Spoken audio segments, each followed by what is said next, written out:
to be here. Taylor. Here. Smiley. Here. Smith Charles. Present. You have a quorum. Thank you. Let us stand for the pledge, which will be led by Commissioner Johnson. I pledge allegiance To the flag of the United States of America and to the republic for which it stands, one nation, under God, indivisible, with liberty and justice for all. Thank you. Next up is item 4, which is the Hey, how are you? approval of our minutes dated February 26th of 25. It's been moved by Commissioner Markham, supported by Commissioner Miller to approve. Any updates or corrections? Seeing none, we can go ahead and prompt the vote on 4A.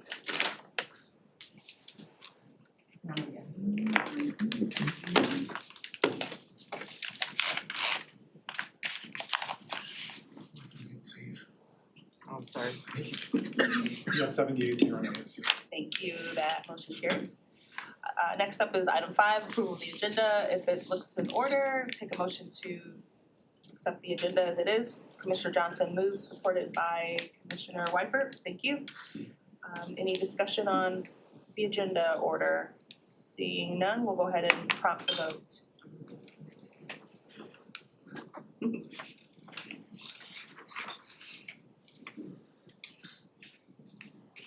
You have 78 0 nays. Thank you, that motion carries. Next up is public comment. This is first of 2. The committee will entertain your comment for 3 minutes. If you wish to speak, please move towards the front of the room. I don't see any folks indicating they want to speak during public comment, so I'll go ahead and close this one. Next up is communications. We've got 2 items under communications. First is our monthly report from Oakland Thrive and an appointment letter regarding the Deputy Director of Economic Development. If I'm not mistaken, these are receiving files we can do in one fell swoop or individually? You can choose. Okay, so we'll do I'll take a motion to receive and file item 7A, the monthly report for Oakland Thrive. So moved by Commissioner Taylor, supported by Commissioner Johnson. Any discussion on this particular item? You can see the data points there and of course the contact information. And to those of you who were able to stop by last week to the Oakland Thrive event, probably got another deep dive into some of these items as well. So I will go ahead and prompt the vote for, just make sure no one's requested to speak. Yeah, we'll prompt the vote for 7A, please.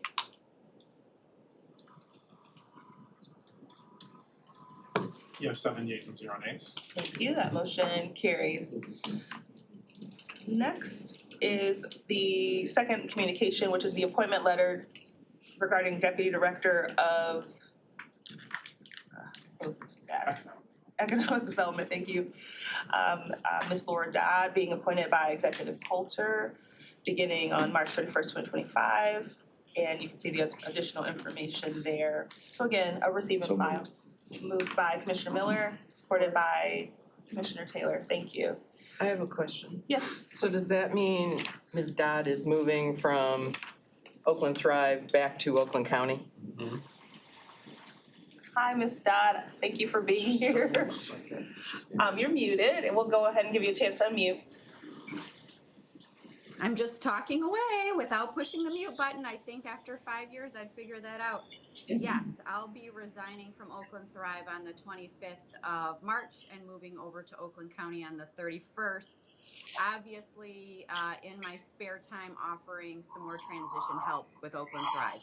I have some things that happen only a couple times a year, so I will be actively working to continue the success of Oakland Thrive after I move in my free time. Okay, thank you. Thank you. Any additional questions or comments? It looked like you were going to speak. I'm sorry. No, I wanted to take receipt of any questions. Oh, okay. Yeah, I don't see any hands, so we can go ahead and prompt the vote. It's gonna be a fun crew We'll take over it easy there. on you. I appreciate that. Thank you. Oh, I don't plan to, but, But right now, today. oh, right now, Yeah. okay. Thank you.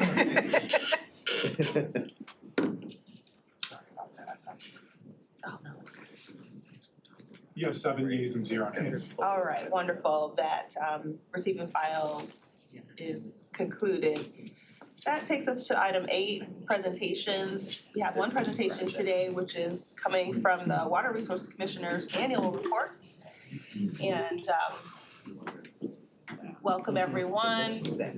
Please be sure to introduce yourselves for the community's edification. Well, isn't that pretty? Is Thank that- you, is that in Commissioner Oakland County? Nash, for bringing the team, a good portion of the team. Absolutely, I always try to bring my folks with me. I'm gonna let Lynn start and we can just kind of go around. Sure. Introduce yourself. Good morning. Morning, Lynn Seymour. I'm a chief engineer at the Water Resources Commissioner's Office. Drew Sandell, I'm Chief Engineer of Sewer Systems. I'm Carrie Cox, I'm a manager of our regional systems unit. And I'm Brian Coburn, I'm Manager of Business Operations for WRC. Thank you. So we're here today with our annual report.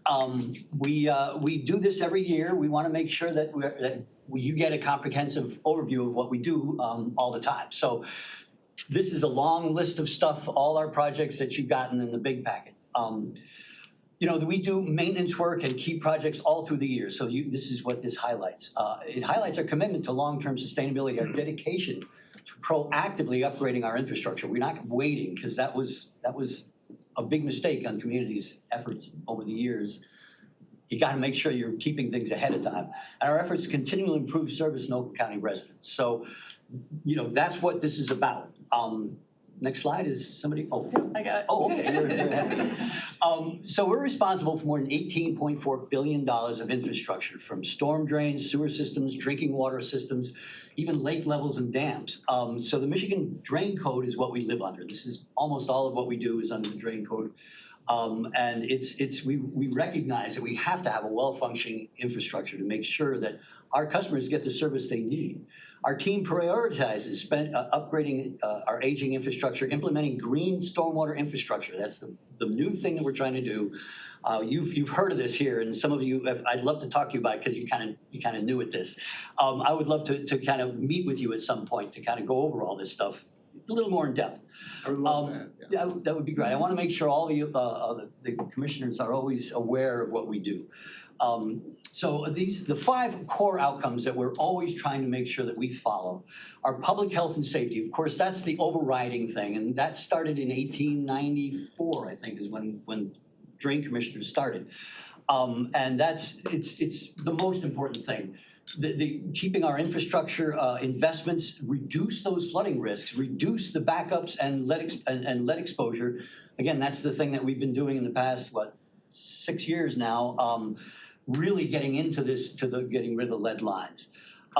We're preserving natural resources and the environment. This is, again, a major function of what we do. If we're not protecting that, we all depend on the water and infrastructure in the environment that we live in. If we're not having good environment, if we don't have good, clean water, people aren't gonna wanna live here. Our teams work around the clock to provide uninterrupted access to efficient, reliable drinking water and sewer services.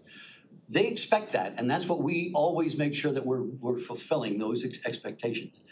Prosperity and economic growth, again, we have to have a clean environment, fresh water, all the citizens safe, to make sure that we have a good growing economy. Without that, we're in real trouble. And again, we're always looking to leverage that financial aid from the state and federal levels. We've had in the last few years a tremendous amount of funding come in from the state and federal governments. It's been unprecedented, and we're doing that to make sure that we're limiting as much as we can the cost to the ratepayers themselves. It's traditionally been up to the ratepayers to do all the work on these infrastructures. As the water and sewer infrastructure gets older, we can't just depend on that. We have to make sure that we're using as much outside funding as we can, because we already have affordability issues in Oakland County and around the state, and we can't exorbitate them. That's not pronounced right. Make them worse. How's that? So that's our functions that we do, and I guess it's. Yeah, Carrie's gonna take over. So I'm gonna talk a little bit about our asset management program. Asset management is an integrated approach. It involves all parts of our organization and all departments. And that's so we can effectively manage our existing and our new assets to deliver the services like Jim was talking about to our customers, because that in the end is the residents of Oakland County that need the services.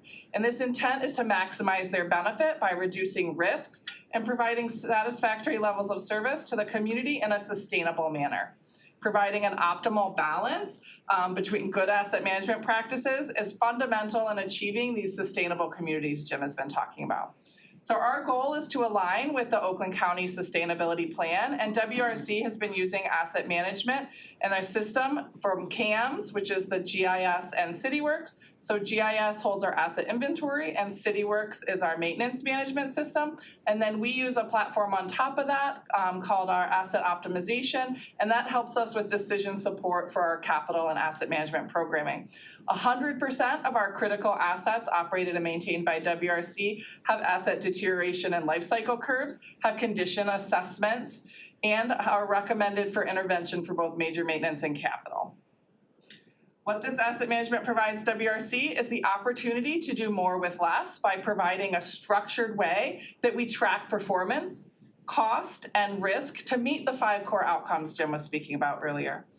And we do that in the most efficient manner. Infrastructure asset management uses this continuous improvement model and risk-based approach, ensuring that all of our infrastructure priorities are met.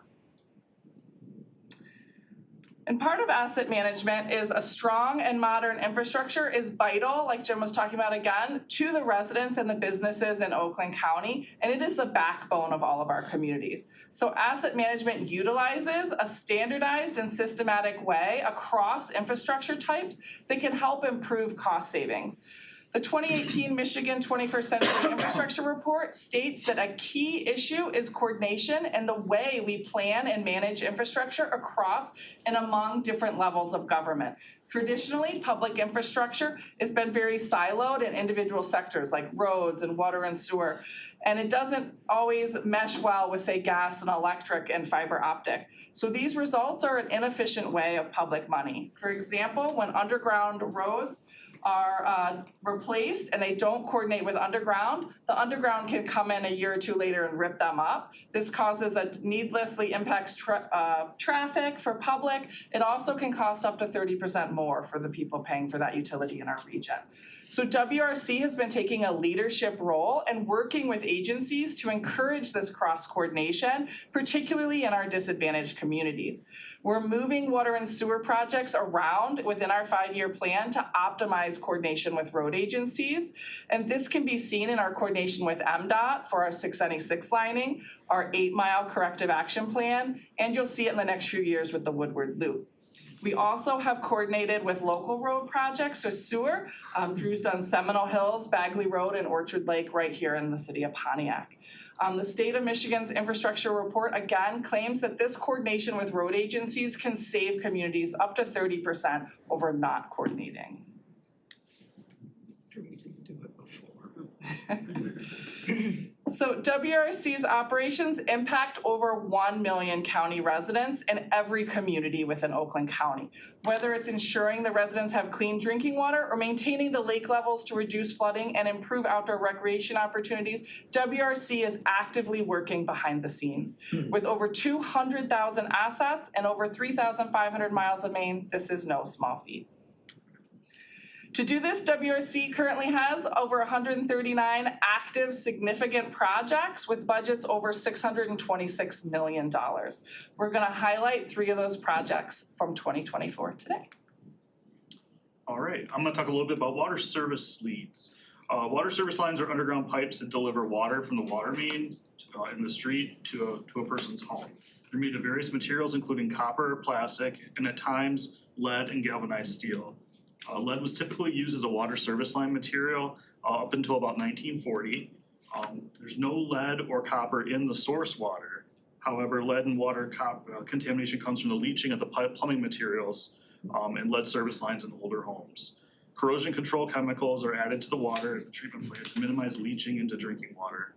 All water systems operated by WRC are regularly monitored and meet all applicable standards.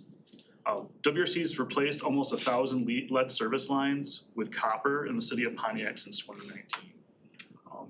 EPA has updated the federal lead and copper rule and requires all lead service lines to be replaced by 2037. WRC's continue to identify and replace lead service leads.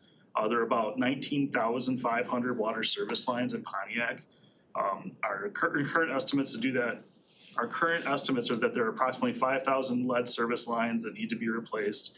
And the current estimated cost, rough cost, is about $35 million to do that. WRC is working to coordinate service line replacements with roadway and water main improvements, like Carrie had mentioned. WRC has been awarded $7.5 million in grants or principal forgiveness from Michigan, the state of Michigan, for lead service line replacements in the city of Pontiac.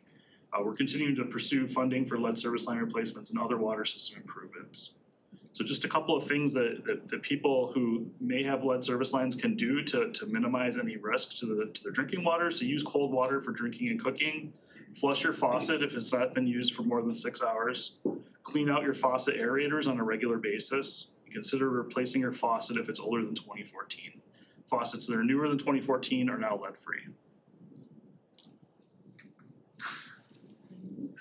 Okay, over to me. As the slide indicates, we invested approximately $9 million in 8 systems that we operate and maintain in 2024. Some of these systems, in some instances, had similar graphical interfaces as MS-DOS. I think everyone here is probably looks old enough to remember MS-DOS. Really antiquated. It wasn't user-friendly. So we were able to upgrade the system and make it much more user-friendly. In addition to that, we provided additional security measures such as multi-factor authentication. We moved some of these local sites over to county servers that enhance the security behind these control systems. Additionally, we replaced a lot of the hardware. In some instances, this hardware was not readily available in stores. We found ourselves sometimes scouring eBay to find replacement parts. So we gutted that equipment, replaced the equipment, and now have much greater reliability of our systems as a result. Lastly, the data extraction portion of this, before our end users would need to go to a specialist to say, hey, we need some of our data. Now the end users are able to easily access the system, pull the data that they need. So that was our investment in our control systems, but $9 million well spent. All right, I am happy to provide a highlight of our green infrastructure project that Jim kind of talked about earlier, some of the initiatives we're trying to do countywide. And so Norton Street Innovation is a $1.3 million project that we received grant funding from the Clean Water State Revolving Fund. And usually those are loan programs, but since it was located in Pontiac, we were able to get it categorized as a grant, and that meant that there was no match required. So we were able to get $1.3 million without any match. And it was awarded to the Augusta Drainage District with the goal to improve water quality by utilizing bioswales and rain gardens, which help remove pollutants from like road drainage and things like that, and also promote infiltration to reduce the quantity of water eventually entering our Augusta drain.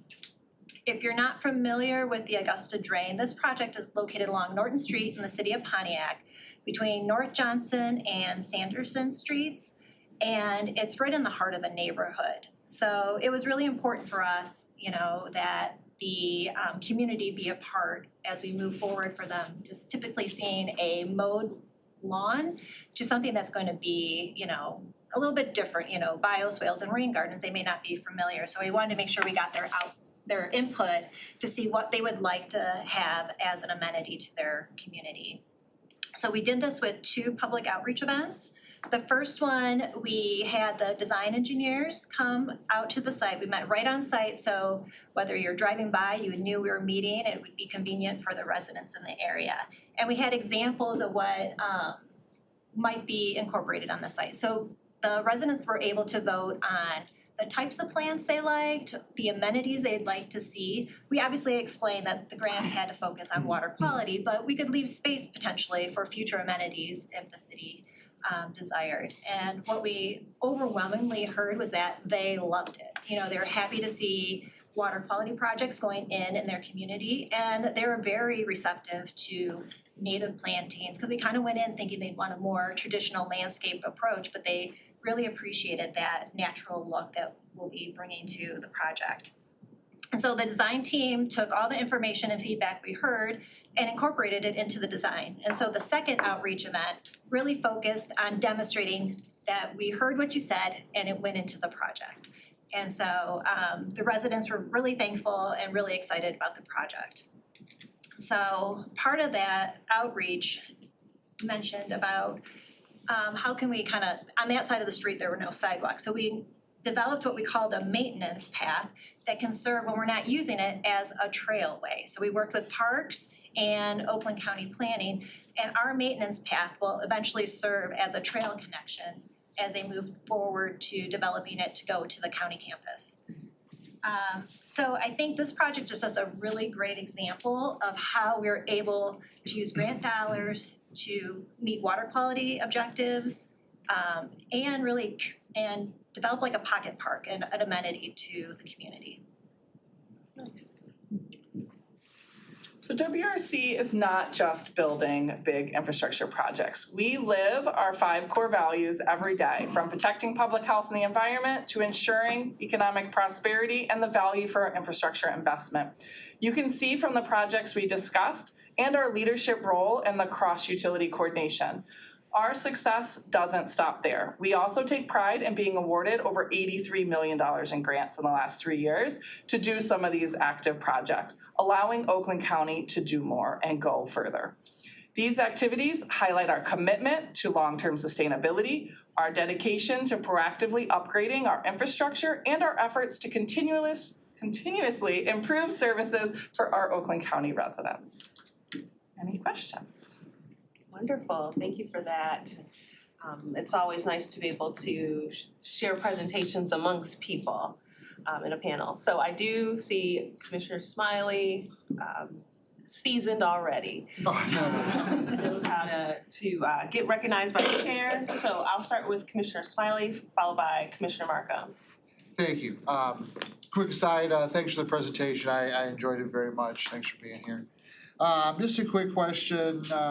So there's a 2037 Fed deadline to replace all those lead lines.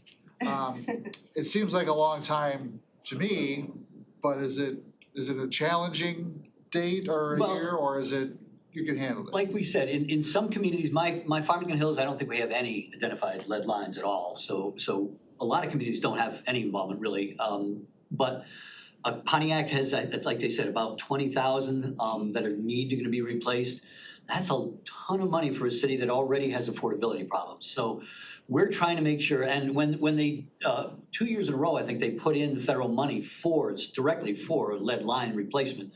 So we wanna make sure, as long as that's available, we're gonna use as much as we can, because again, the more we can prevent this from going to the ratepayers, the better we'll all be. Because if people can't afford their water, it's a health risk, it's a safety risk, there's a lot of issues around that. So that's what we're trying to do. So the timetable is not as concerned as much as the cost. Well, the timetable, again, if we have 20,000 and 10 years to do it, that's $2,000 a year, 2,000 replacements a year. It takes like a 4-person crew to do it, and so Yeah, We did 1,000 in 4 years, and now we're being asked to do more than that it's a actually year. 5,000 that we have to replace. So we're not sure if it's gonna be hard to get enough people to do the work. Sure. We already have enough hard time getting new workers in as my older folks retire. So it's already a stress. So the money is a huge part of it for the ratepayers in terms of just logistically getting it done. It's the crews that we're gonna need. There's questions, but we're gonna keep going as fast as we can to make sure it's done. Okay, well, understood, and thanks for that. Feds do tend to change deadlines. Hopefully, we're making a good effort. They'll see that. I don't know. Thank you. That's all I have. I do want to mention one other thing. They mentioned the corrosion control that Great Lakes Water Authority puts in their water. They increased it by, I think, 50% just end of last year. So the more there is in it, the more lining it puts on pipes to make it harder for the lead to get into the water. So it uses something called orthophosphate, which is a chemical that is in every living cell. So it's not harmful at all, but it actually coats the inside of pipes, and that's what protects people. Yeah, and we are constantly sampling also, I just wanna add that, we're constantly sampling, we're required to do so by the state, and, we're not hitting actionable levels when we do our sampling, so we're, well below the 15 parts per billion that raises alerts, so, it sounds like everything's stable, but we really wanna replace the lead service lines just because we need to. Thank you, Commissioner Smiley. Commissioner Markham? Yes, thank you. Two things. I really love the Augusta Drain project for a couple of reasons. It was just a ugly concrete ditch, right? And right across the street from these lovely little homes that everybody's trying to, take care of their home, and they just look out on this ditch all these years. And I really appreciate that we decided we wanted to invest and spend the time and talk to the neighborhood about what do you really want? Because I was out there before it all started, and some of the feedback from various neighbors were, yeah, we've heard all this before, and I'm really grateful that you have created a beautiful project and it's gonna be there for a long, long time. And more, please, of this kind of thing. Well, I can let you know that we've gotten 2 more grants since this one started, and that one's actually finished installation, right? So the Augusta Drain, the Norton Street project, we were able to manage our funds wonderfully. So we have a little bit extra. We're gonna do another rain garden just on the other side of Sanderson. But we do have 2 other SRF grant projects, so no match. And we're working with Pontiac and Aaron Perry Park and Oakland Park to do what we call a stormwater wetland. Yay. So before it was just the grass would get real wet and muddy and nobody could be near it, but now it's gonna be an actual wetland with again, flowers and all the kinds of beauty that rain gardens bring. So, and also we're doing one with, I think it's the Ducks Unlimited, is it? Yeah, in Murphy Park, which is the biggest park in Pontiac, and we're doing a major project there on erosion, because that's a huge issue there. Some trails, and we'll be able to connect to the Clinton River Trail that hadn't been a connection before. So all these are really good projects for the local community and neighborhoods, and it's, again, they all help rainwater storage. So all these things are gonna be very, very helpful. And these are all within drainage districts, so we're trying to utilize our ability in the drainage district to do nice things for the community along our drains. Yeah, and since they are in Pontiac, again, no match, which is a rare thing, and the city of Pontiac has really expressed their appreciation for us, taking the initiative to do projects with them. And I appreciate you coming to the events. So I know, it just has a good spirit, and the people are very happy, and everybody's in a good mood. And I've had several people just approach me saying that, yeah, I went to them and I really appreciate it. Nobody's ever done that before. So it was a really rewarding kind of experience. Have we put in for some recognition of this or these kinds of projects, up to MAC or NACO or? We haven't, but we could. I think you should. We usually wait till the construction's over when we have some great pictures to include. Yeah. And the thing about a rain garden is the first year, I know. it's not like gorgeous, I know. but the second year it comes in full and then it looks beautiful. So yeah, it's not immediate, but it works. But and these are the lasts. kinds of ideas that other counties, I think, can jump off of. You said, oh, we're using our drainage districts to do this. There's probably counties out there that that light bulb hasn't really gone off, right? So I'm a big believer in stealing ideas from other governments and sharing ideas with other governments. Absolutely. So I definitely put that on the checklist of publicizing it somehow through the bigger organizations, because I think it's really transformational and not that expensive. It's really not. That's the thing about green infrastructure. It takes a little keeping up because it's a garden, but it's not building giant concrete things underground that you have to replace, and pumps and tanks and all those huge things. And it stores that water on the ground like nature does and lets it infiltrate into the ground. And that's saving potential pollution, potential flooding in big storms. That's the kind of thing that long-term, we're helping people recognize this as something that they can do that is attractive, but it's also very helpful. Mm-hmm. Agreed.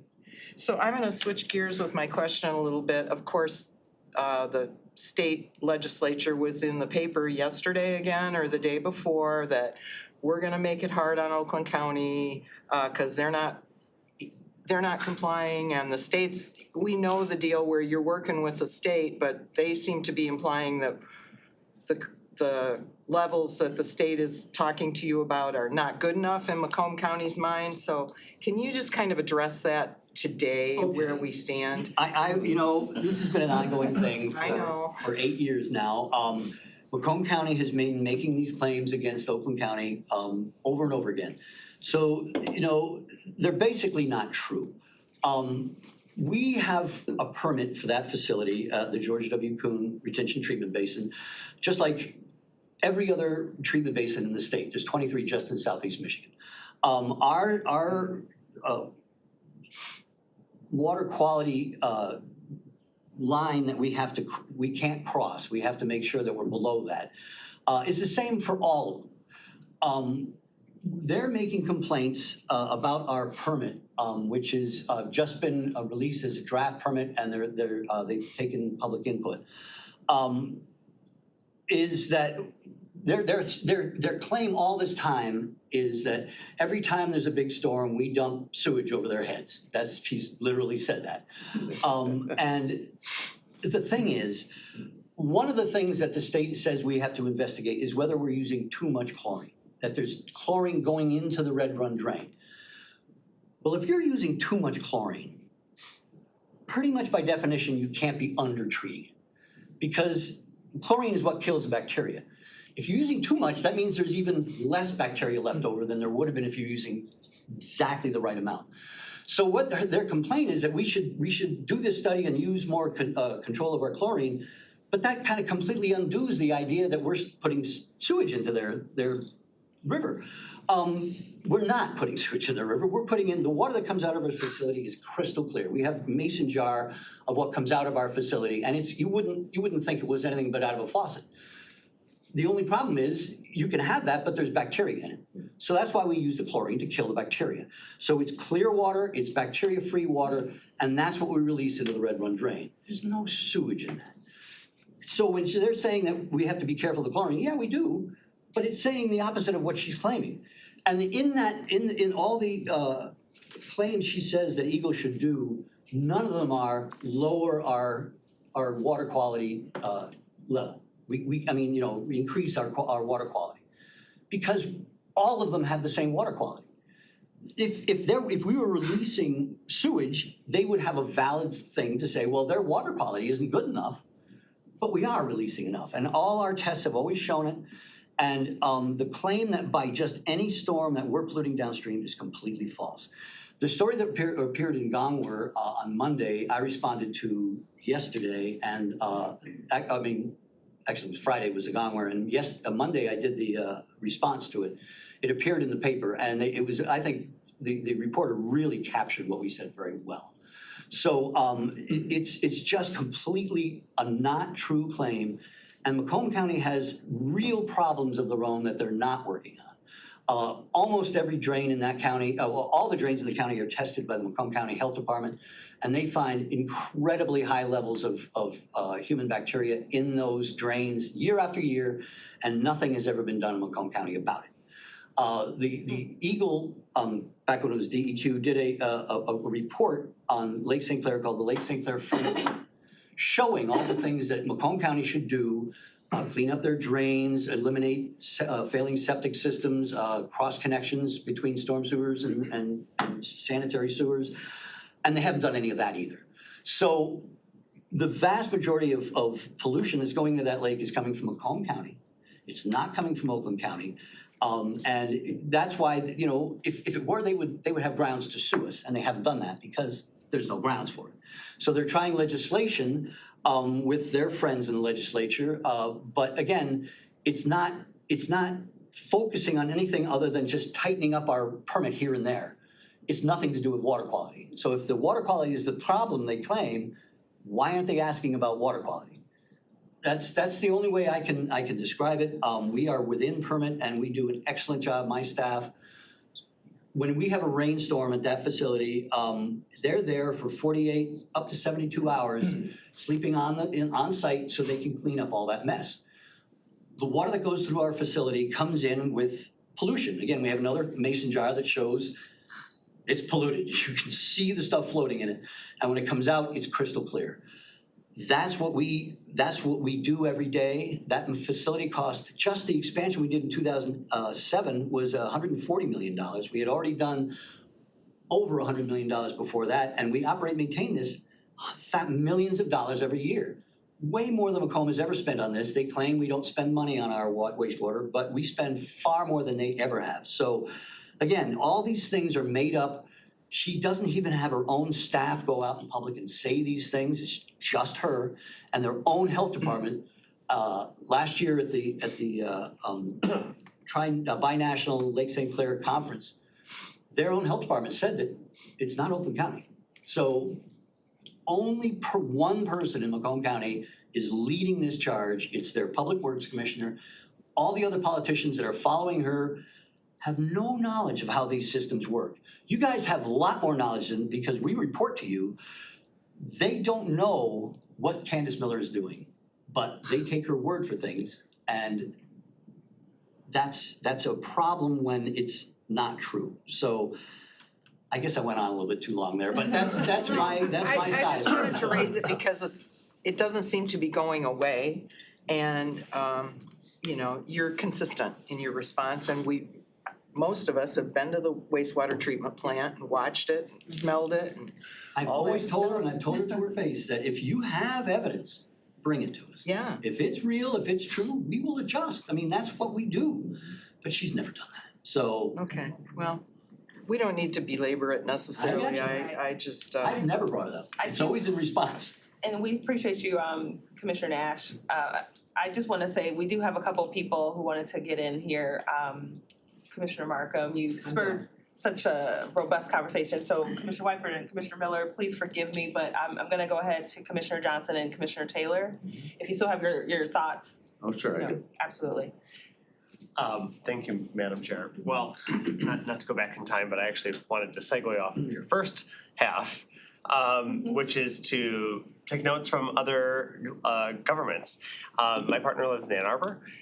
The drive is awful, but it's a great excuse to learn from other communities. And when it comes to stormwater retention and green infrastructure, like that's something that I care a lot about. And obviously it's great that we're doing it on public land, but private land, there's so much room for making things better. I can't tell you how many little they're not little, big basins of Kentucky bluegrass just exist, and boy, they grind my gears when I see them just existing. And another one is being built right now on Adams Road by M59 right next to the Clinton River Trail. That really annoys me.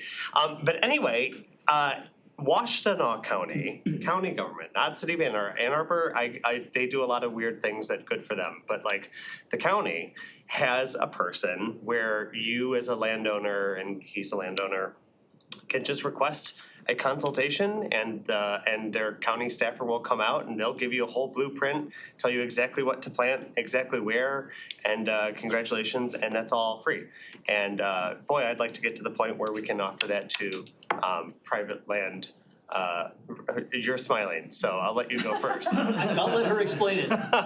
So we've initiated a pilot program in GWK to do just that, reach out. It's Rain Smart rebates. And we borrowed this idea from programs across the country. So we did our research, to your point, Commissioner Markham, see what other people are doing well. And so we have a pilot project where we work with the Clinton River Watershed Council, and they do the site assessment. And you can get rebates for trees, native trees, putting in up to 2 rain barrels or putting in a rain garden on your property. And so they would kind of walk through the property with the homeowner, talk about what makes sense for their property, where it would make sense to put things. And then we leave it with the homeowner to decide what they want to do. We'll give our recommendations and a plan after that kind of highlights the conversation that we had with them. And then the homeowner puts in a request for what they'd like to initiate on their property. And then we have a cap on the different things, but at the end of the day, they can get up to $2,000 in rebates for doing green infrastructure on their property. And they commit to at least 5 years of maintenance, and the response has been overwhelming.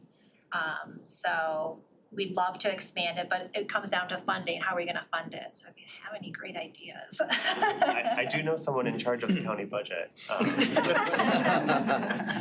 No, I love it, and they're at least, everyone gets a little sign, and they're like, I did this thing in partnership with the county, look at me go, and Ann Arborites love to brag about We have a things little to each sign other. that does just that too. I love it. Explains what a rain garden is and why we need it. It's just a little plaque you can put on the ground. This is a really wonderful project. We hope to get 150 people to sign up. I think it was 530 the first year. We already, so it's been open 2 weeks, we already have over 250 people who have signed up. So it's really understood and very popular there. I've had other communities say, how can we get involved? This was done because EPA wanted us to demonstrate that this could work. We've demonstrated it can work.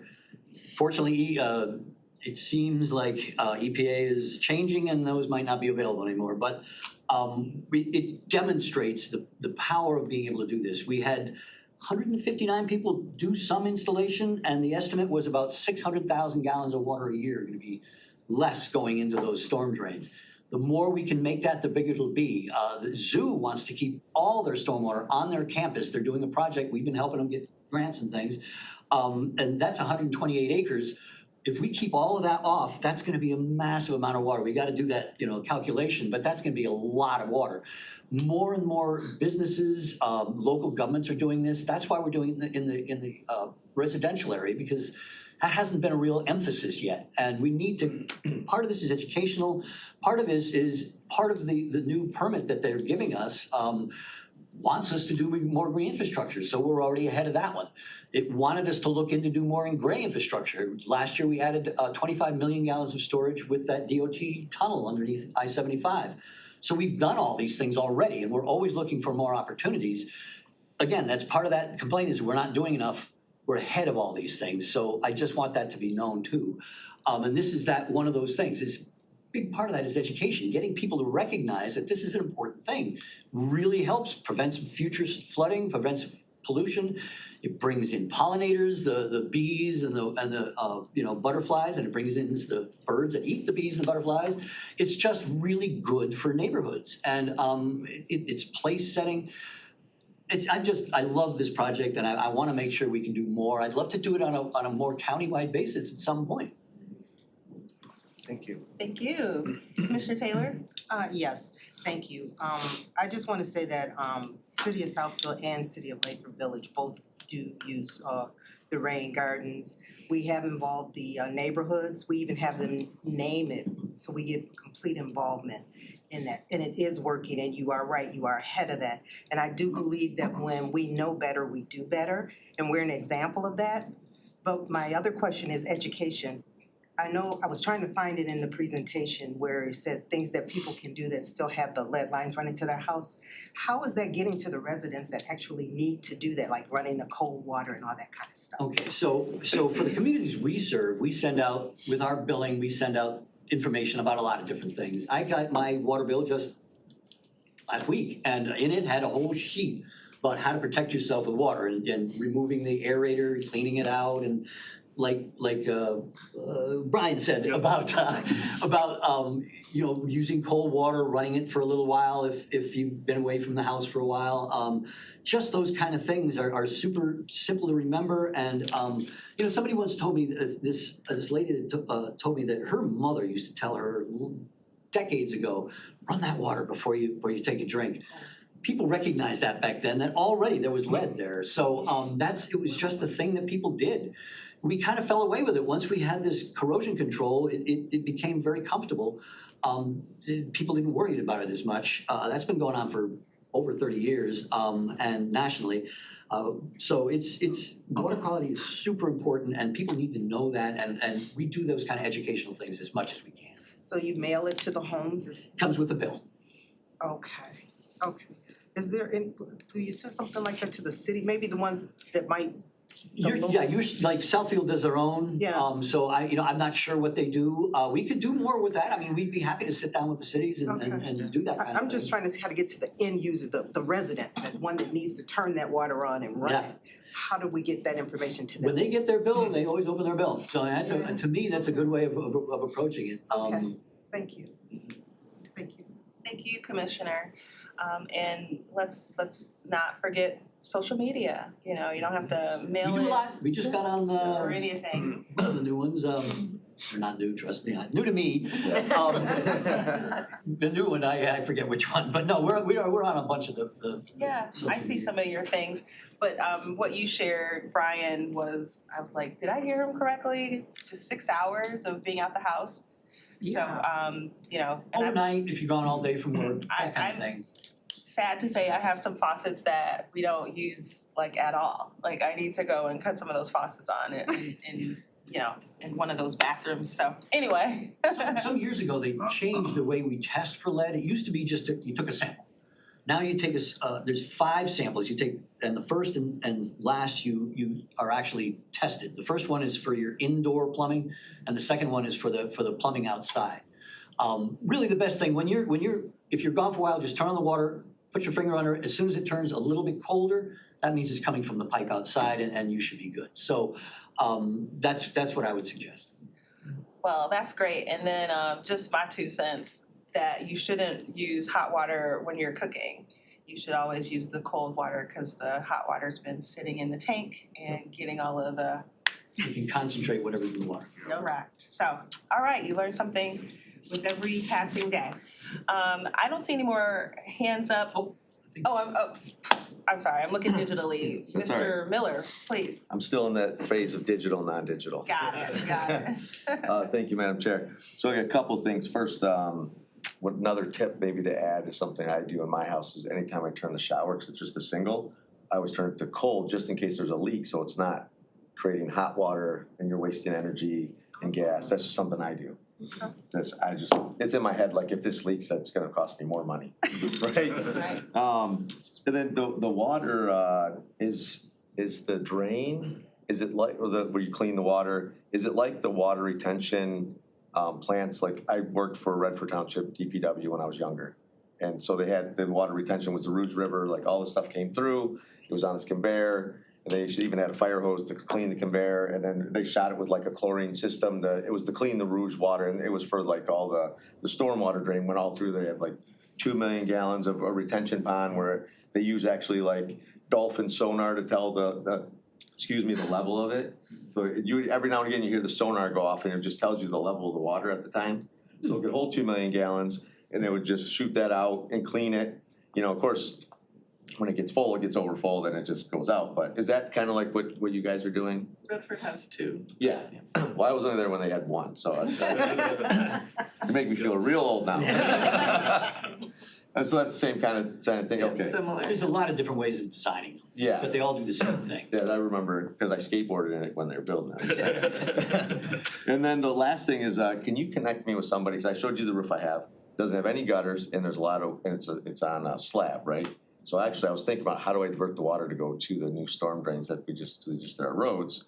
But if I could do like a rainwater garden, so if you can connect me with somebody that can kind of give me some ideas or.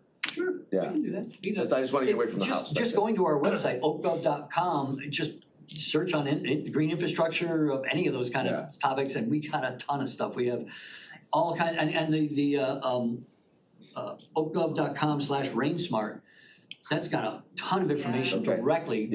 Very directly for green infrastructure, for all that kind of stuff, and the plants to use, the reason you're doing it, the way to design, all that stuff's in there, so. Thank you.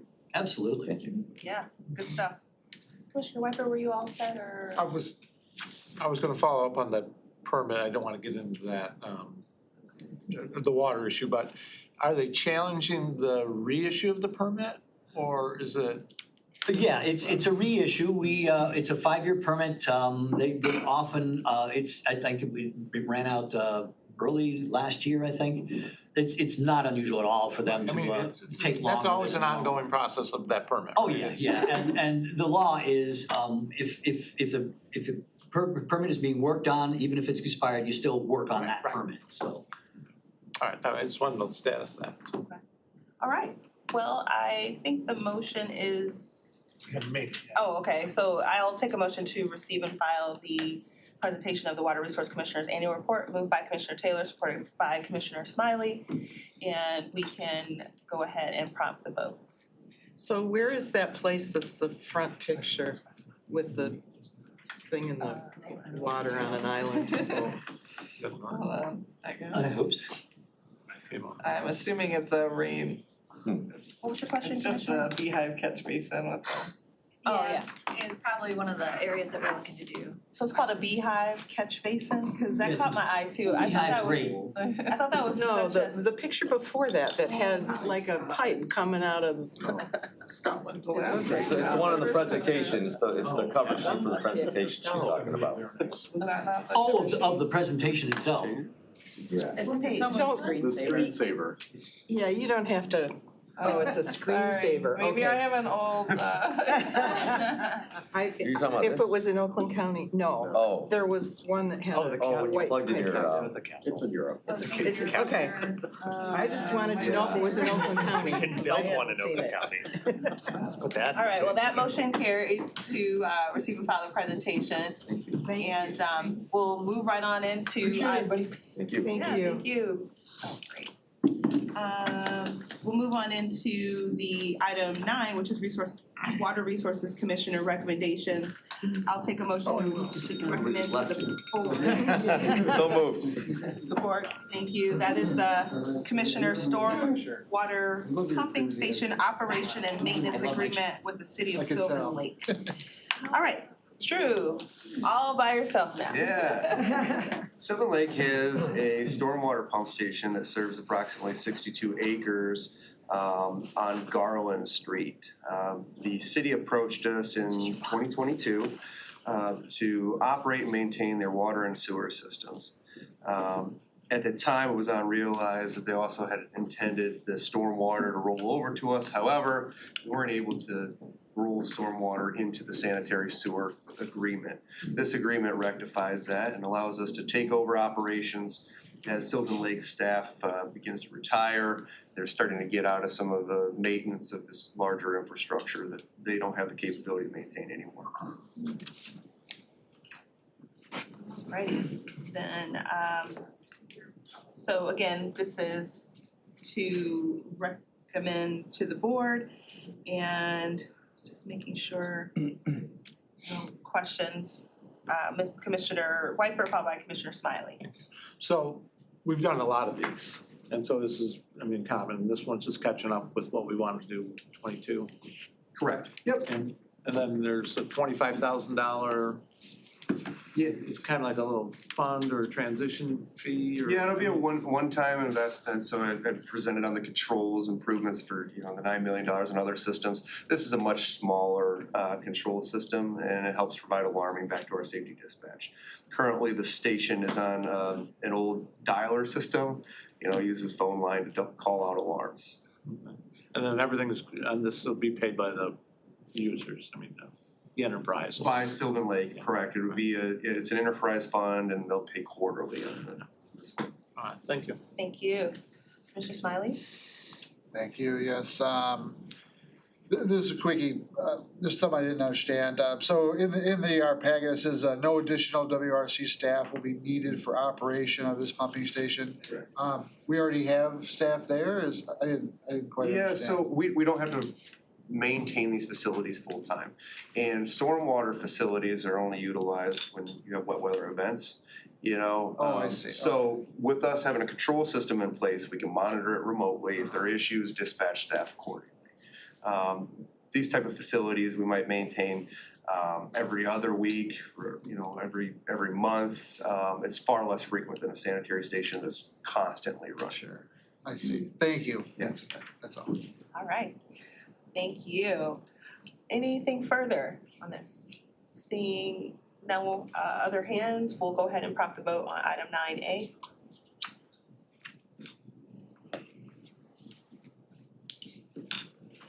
Yes, 7 yeas and 0 nays.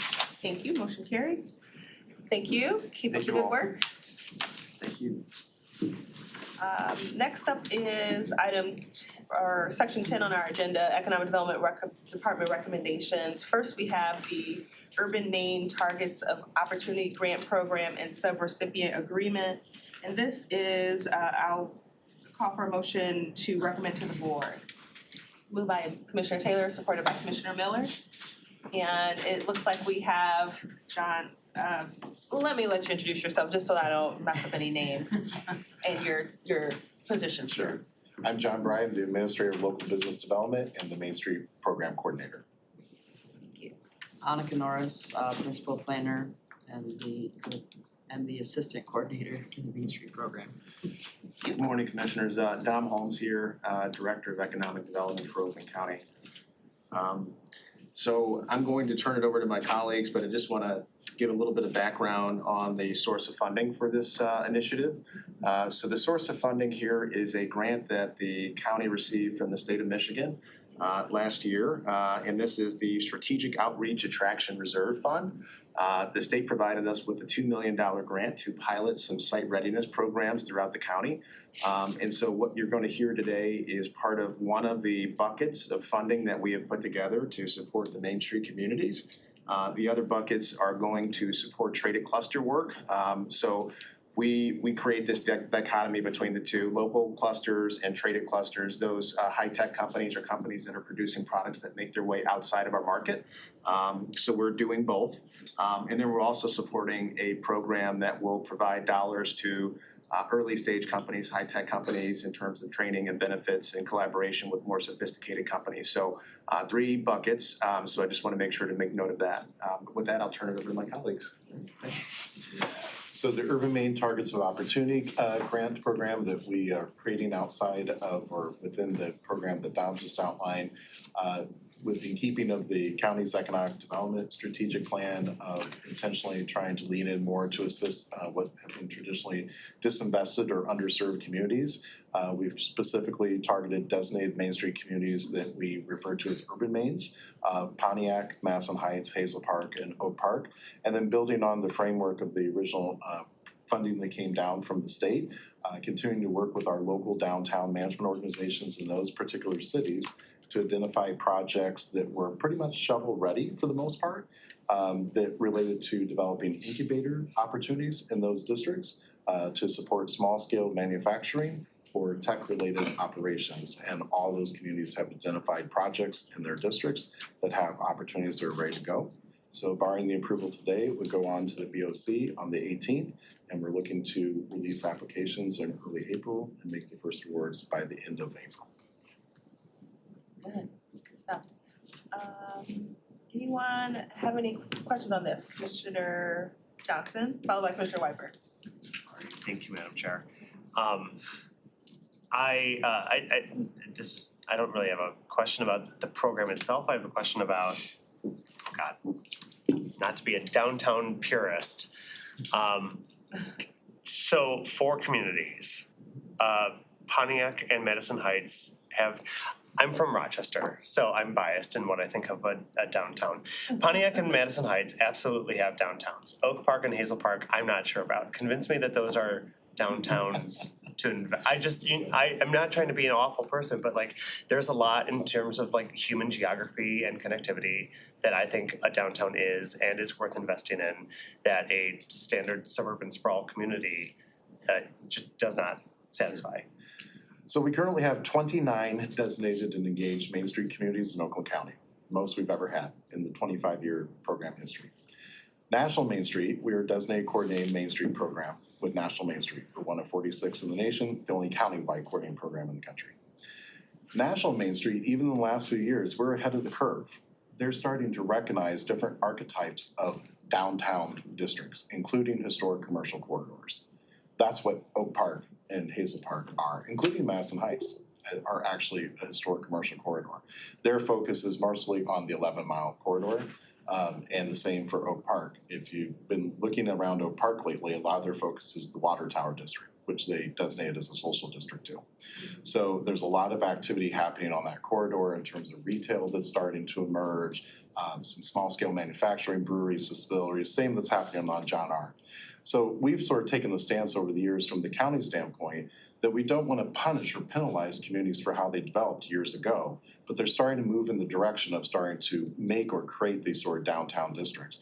And even across the country, our sister coordinating programs like the City of Orlando has their own coordinating Main Street program. Their target within that are all commercial corridors like you see in Madison Heights and Oak Park and Hazel Park, and they're phenomenal. So they're actually building out the place-based infrastructure, the zero setbacks, they're starting to fill in. Even Lathrop Village historically was platted to have a downtown in the 1920s. Didn't really take off. And so they started to do that in the 40s and 50s, and now they've developed a whole plan and strategy where they're trying to fill in the downtown around the core like it was supposed to be back in the 20s when it was platted but didn't really materialize.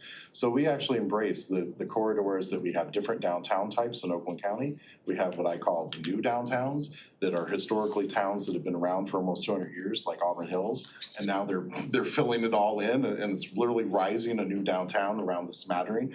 Wixom is another example that's been there for over a century, and it suffered fires and demolitions, and now they're trying to fill it back in a traditional sense. So we welcome that and support that. We want to keep giving them tools and resources to keep helping them move in that direction. So I guess, and I was also thinking about Auburn Hills too. Yeah. Yes.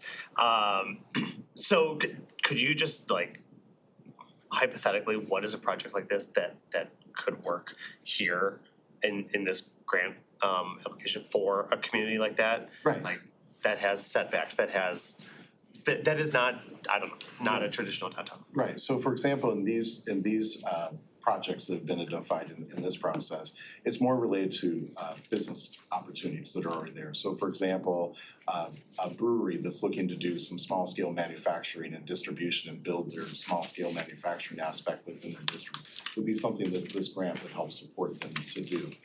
Building out an incubator opportunity in downtown Pontiac that would be their answer to the Rust Belt market in Ferndale.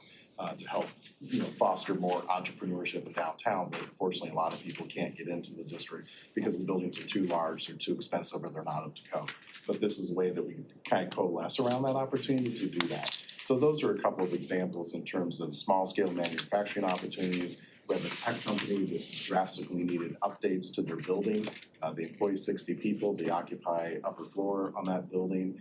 So that would support them to kind of make those upgrades to that building that they can keep operating. So those are some examples that are coming out that the local downtown management organizations have shared with us that fit the context of that. If I could add to that, so in terms of the grant and the grant language, permittable uses include sewer, water, infrastructure upgrades, facade improvements, environmental assessments, demolition of existing buildings or sites, any of the things that make for a ready site, so an end user can move into the space. Or retain them. Yeah. Is that all with the goal though of becoming a more human-centered space? Yes. Yeah, by giving those opportunities that they're able to attract and retain those type of business operation, it continues to feed and build on that physical dimension that you're looking at. I guess I don't want to continue to perpetuate let's build you another parking lot in front of your business. That's not part of this. No. Okay, cool. Thank you for indulging me, Madam Chair. No problem. I think the next person was Commissioner Whiteford, Thank followed you. by Commissioner And Martin. you guys are the Main Street folks. I mean, you're all for this? Yes. And you've identified it.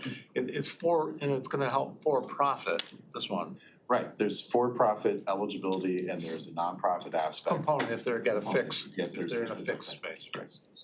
Right. And is there gonna be follow through or show some success stories or?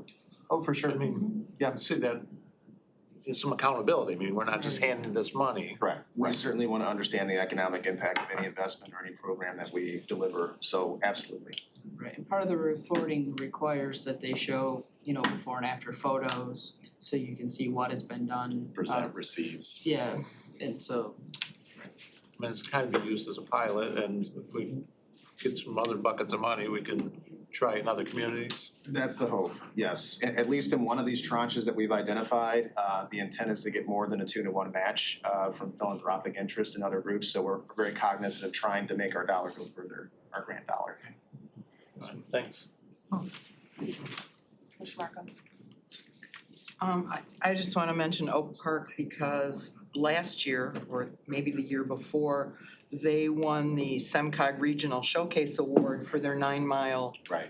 where they literally took the road and turned the access points to it into a park. And I was very skeptical till I went and looked at it and walked it. And it certainly, they changed the way they parked. They really promoted the businesses by having done that and brought the people out walking and all of that. So, this just, they also accumulated a lot of funding from a lot of different places as placemaking grants. And so this builds on that, which I think is really good, so. Doesn't come out of nowhere. Yeah. Thank you all for that. Annika, did you have anything you wanted to add, just from your context?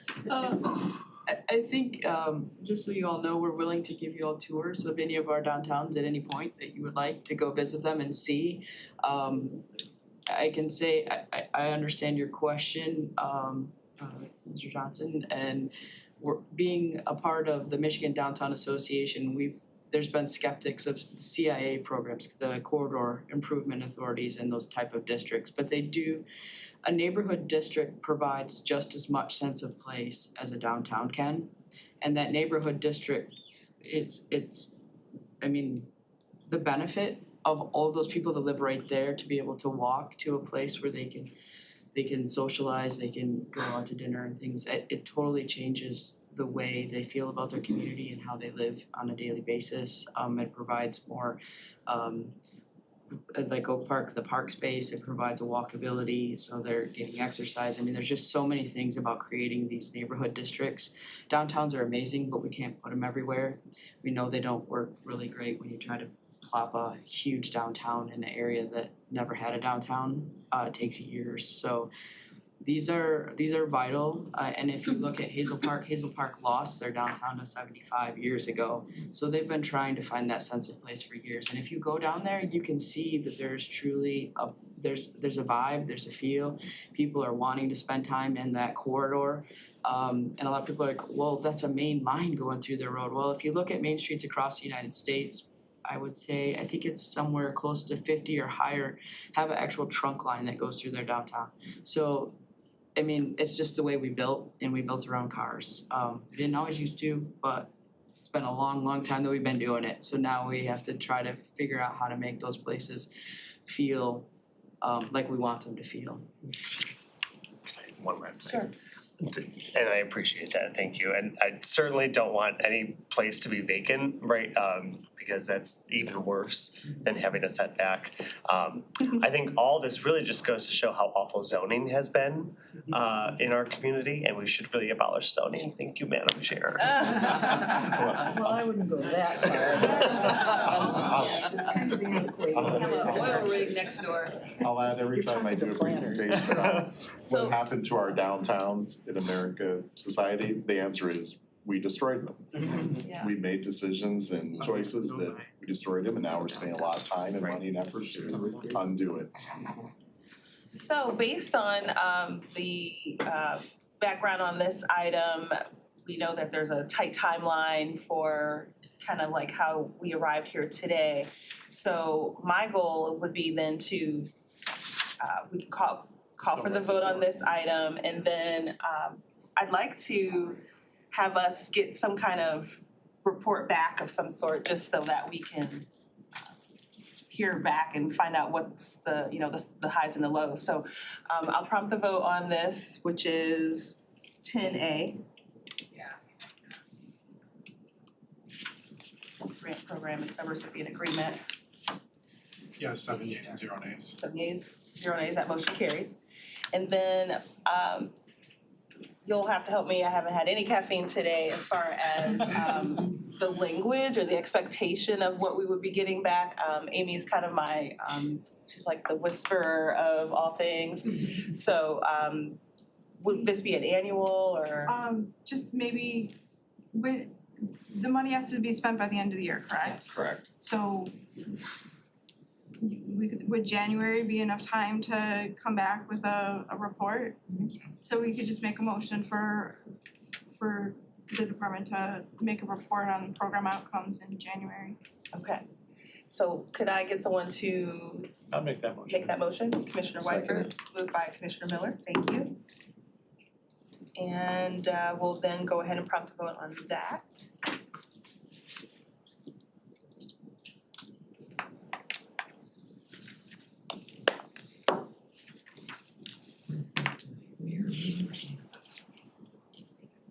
You have 7 yeas and 0 nays. All right, well, that motion carries as well. Thank you. Thank you. And just as an aside, I was talking to Molly Lalonde the other day and she's like, oh, John Bryce, he and I talk regularly, so that's good to know because we don't have a traditional downtown either in the beautiful city of Southfield. All right, well, is there anything else from economic development? You Yes. can always visit ours, it's okay, it's just Farmington, you can always. Which I visit ours. do. Semifinalists, Great American Main Street That's, Board. hey, I mean, just a few. Before I go, real quick commercial, everyone is invited to the 4th Annual Main Street Oakland County Summit. It'll be at the Conference Center on March 20th. And we're officially kicking off during that event, the 25th anniversary of Main Street Oakland County. So everyone's invited. I feel like we didn't get that invitation. We did. We did? Yeah. Okay, I'll have to dust it off and find it somewhere. 3:20. Have 3 trips. Thank you. Okay, 12:30. No, it's a breakfast, it's like 8:30 to Well, it's the other meetings. Yeah. After, there's a 7. If you're there at 12:30, I mean, it'd still be nice, but. Missed it. It's so annoying. Too many things in my inbox. All right. That takes us to our next item under economic development department recommendations, which is the amendment number 1 to the fiscal year 2025 County Veterans Service Fund Grant with Michigan Veterans Affairs Agency. And I'll entertain a motion to recommend and forward to finance. Moved by Commissioner Taylor, supported by Commissioner Miller. All right, so Dom, welcome again. And, Thank you. you've got your team here beside you, so Thank you, Madam Chair. yeah, go ahead and give us the rundown. So you know our department director is here, as well as Garth Wooten, who runs our veteran services, as well as Tyrone, who's been managing this grant. The reason I'm here, because each of these gentlemen are very capable, and a lot of you've seen them before, and normally when I'm in front of you, you notice I'll have my Oakland County lapel on. Well, today I'm wearing my retired from US Air Force veteran pin, because what's happening here today is more than just a cut to a grant. And I want to make sure that it is underscored in this meeting.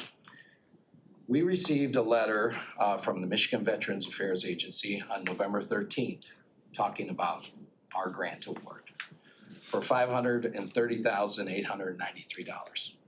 Very important grant that Garth, and under the direction of Tyrone, have really built our pipeline in regards to veterans. We have 58,000 veterans in Oakland County.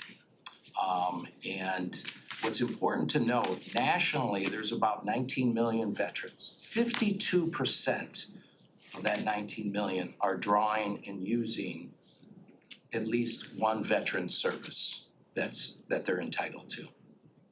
That means 48,000 veterans. And it's not surprising, veterans are proud individuals that have training. They try not to take what they don't need. And a lot of times, our veterans don't come to us until they are in need, or until a family member, a son, a daughter, a spouse says, hey, we're entitled to this, we should be utilizing this. So what we're doing with this grant and what we've been doing under the direction of Tyrone is really lighting up this county in regards to veteran services. And I'm really proud of the effort. Now, on the same end, we've also become a victim of our success.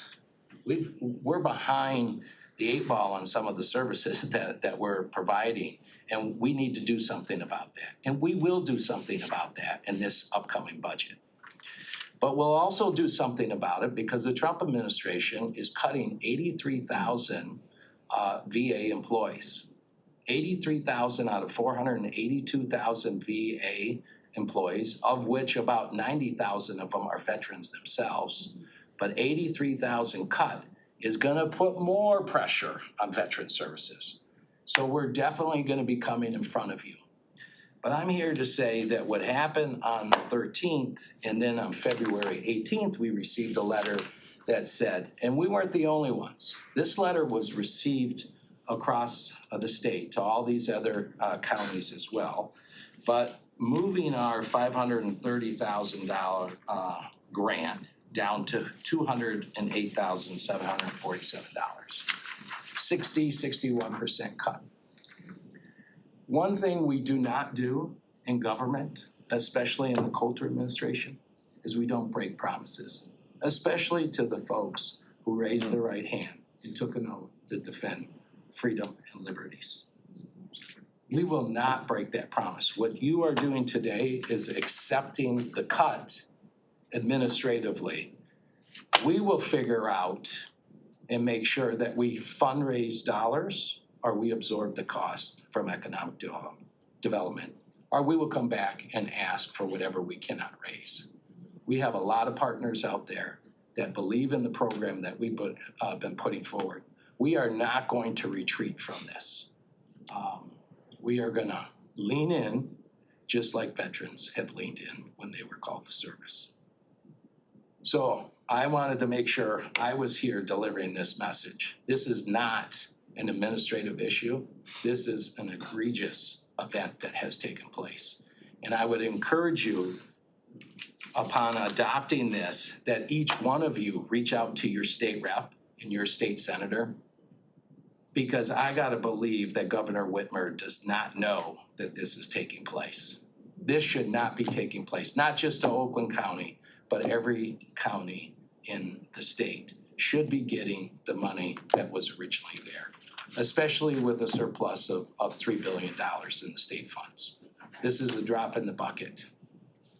So I wanted to make sure I was delivering that message, that you each knew that message. But the important message here is phone calls to Lansing to say, do you know what's going on? This should not be happening. Thank you, Sean, for that.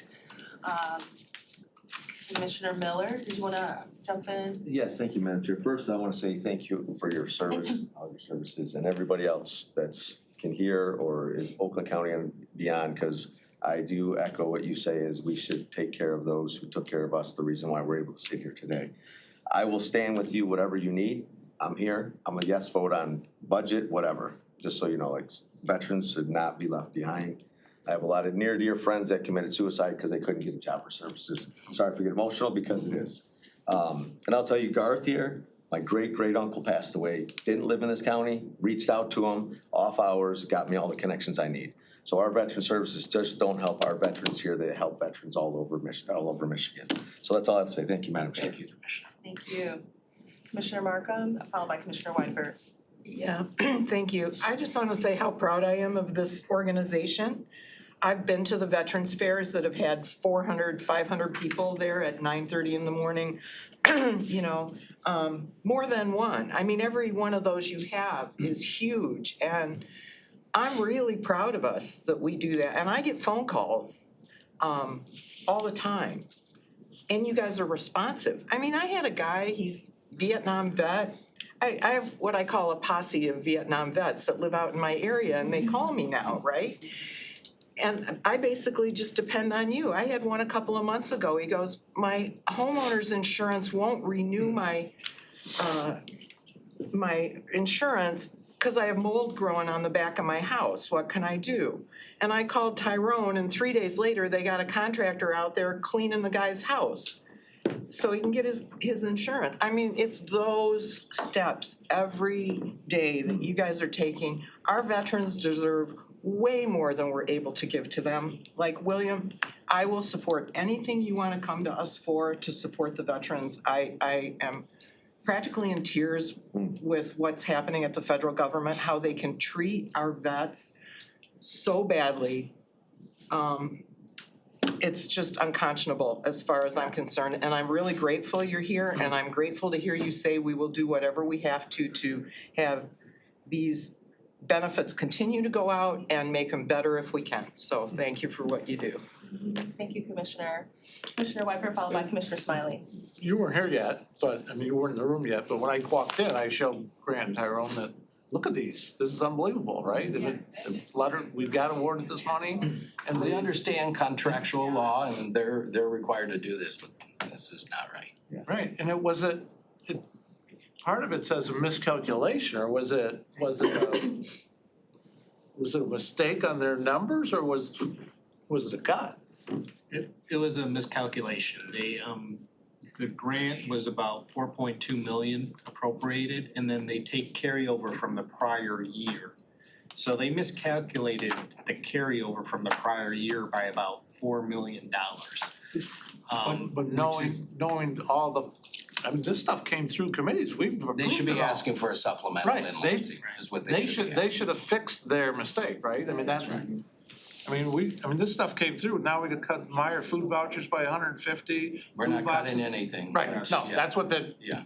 we had to adjust the grant application, Yeah. but we're gonna make it up. Yeah, and we will still make some arguments too. We have based upon the 30-day notification that was provided us, I think we have until March 19th or 20th.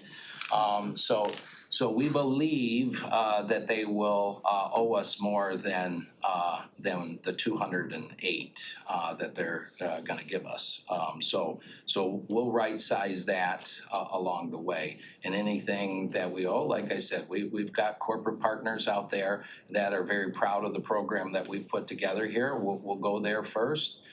Anything we can't shore up, then we'll try to shore it up in the economic development budget. And if we can't do that, then we'll be back here. But one thing for sure, this next budget cycle, we will be asking for more support in the Veterans Services budget. And I also talked that some counties might have cut employees, but not us. Now, and we're gonna with some of them, this is the only employee they have in some of these counties. Yeah. But keep up the.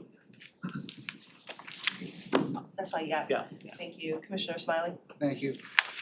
Real quick, just first to echo a few of the sentiments that, thank you, gentlemen, for your, for everything that you do. And when I saw this, I thought, wow, this is brutal. I mean, does this happen a lot? I'm new to the county. Yeah. And to that point, is rejecting this help at all, or saying no, we don't accept the what you're saying you're gonna do? I mean, I appreciate the comment, cause these guys will testify, that was my first reaction. But I also, we have to put it in context. The state has been good partners to us, especially the last 5 years. And because of our program, we probably have been able to pull down more dollars because of the creative programming that we've been able to do. So we are appreciative of that. I don't wanna say that we're not. We will grant this, we will figure this out. They're in a jam, but I believe that they should have bounced this upstairs, and I think they should have bounced it across the street. Cause I'm confident both the state senate and the state house would approve a supplemental that would put this funding back in place. well, I think I have my representatives here. I'll call her tonight and say, can you help with any of this, or explain it to her, I guess. It's pretty short and simple of what happened here, so see how that goes. Right, thank you. Thank you. Thank you. Commissioner Whiteford? Just thought, Commissioner Smiley wondered if this ever happened. I haven't seen something like this come through with a surprise, you're missing $300,000. I have not seen that. 300,000 is our cut. Yeah, so they're missing 0.6. Yeah, mine got like 500,000. Yeah, right. But I mean, I have not seen one like this come through before. That's. Well, thank you, commissioners. Were there any more comments on this item? Commissioner Johnson? Very quick, just, I did not read into, House passed a supplemental last week.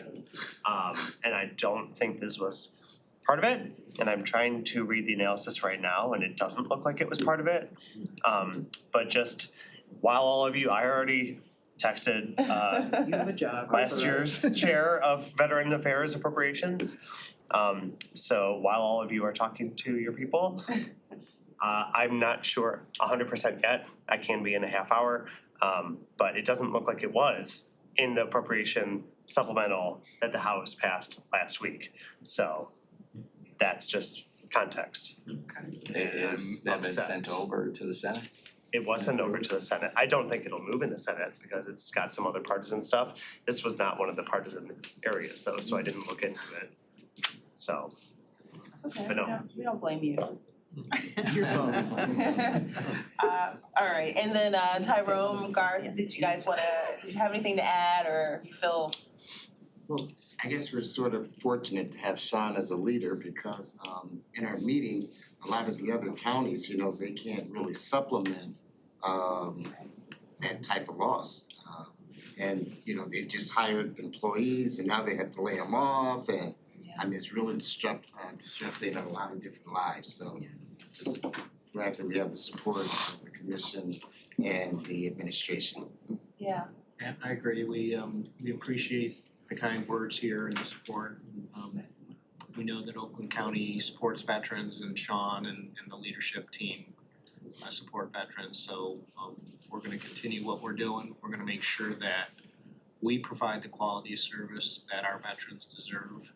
And we're gonna make sure Oakland County is, the exception if there's any cuts in veterans benefits or cuts in veteran services, that we're not gonna fall into that. We're gonna continue to do what we do, continue to improve and go. Thank you. Commissioner Taylor? Madam Chair, I'll just follow, I'm in full support of this. I support all of our veterans. I have veterans in my family as well. Anything I can do, and I will be contacting my representatives, both the state, the Senate and the House. Full support, full support. I just wanna go on record saying that, full support. Yes. And since I left my other device, can you just add me to that text? Okay, thank you. All right, well, looks like hearts and minds are clear on this one. Let's go ahead and prompt the votes.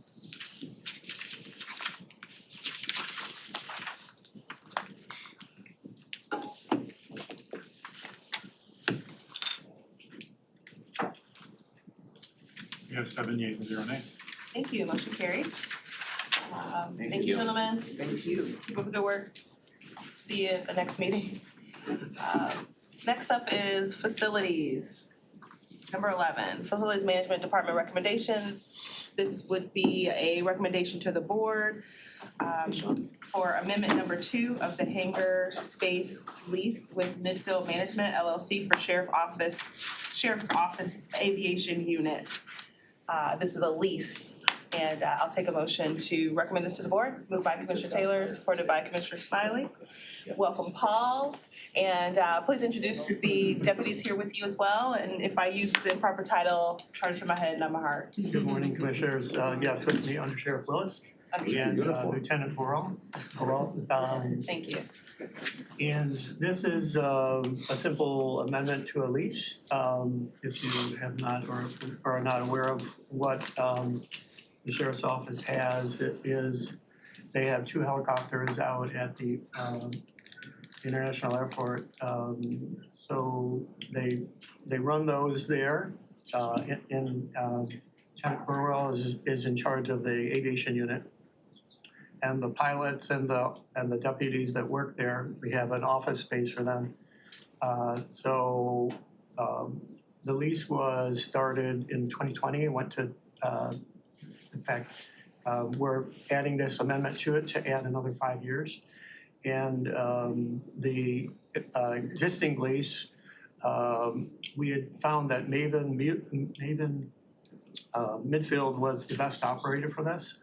And the Sheriff's Office can give you details on their operations out there, but we had wanted to stay at that location because the service is really good as far as that operator goes. So for instance, when they need to operate the helicopter in a short period of time, they pull it out on a trailer and they can take off. So there's a lot more to it than that, but as far as the lease goes, we're asking for, we had negotiated another 3 years plus 2, so it's 5 years total. The landlord out there had kept the costs over the last 5 years without any increases. When we contacted, he said, wait a minute, there's something called inflation out there, so I'm gonna have to change the prices. He wanted 5%, I got him down to 3%, so that's pretty common on our other leases. We're either at 2 or 3% annual increases. So we adjusted the rent for the hangar space, the rent for the office, and then the other cost is the fuel. And that's really what this amendment will do, is adjust that. Everything else will stay the same. So if you have any questions on how they operate, these gentlemen can help with that. Great, thank you for that. Any questions for Paul or our undersheriff or the lieutenant on this? I don't see any hands raised, so I'll go ahead and prompt the vote on this item.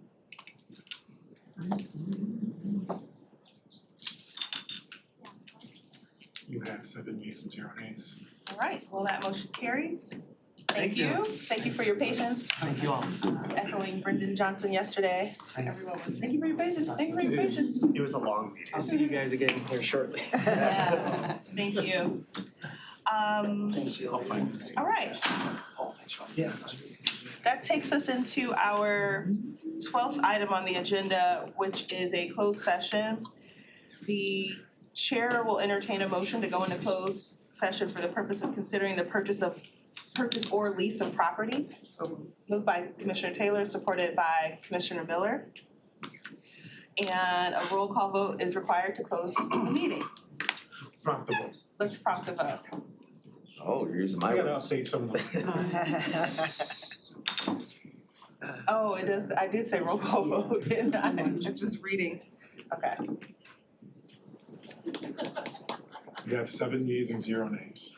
All right, so that motion carries. We are gonna move into close and it'll take a Couple seconds to. few moments. You can ambulate if you haven't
See everybody rushing in, so we're open session. Finance, we have to get started. We have to redo the, You did again. we have to redo the, She says we're on the roll air. call. Oh, it's that trapezoidal table being. No, So we're back on here. We don't have to take a vote to come out of the open session. Yeah. it's a declaration made by the chair. Okay. I know we had to take a vote this, yeah. Did the wind do that? It was the wind.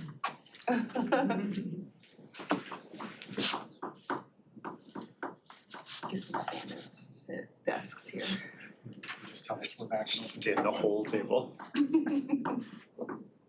Oh, it's my turn. Yes. I declare the meeting is back in open session. On-air lights are on. The chair will entertain a motion that the department be authorized to proceed in accordance with the directives discussed in closed session. Moved by Commissioner Taylor, supported by Commissioner Johnson. And we can now prompt the vote.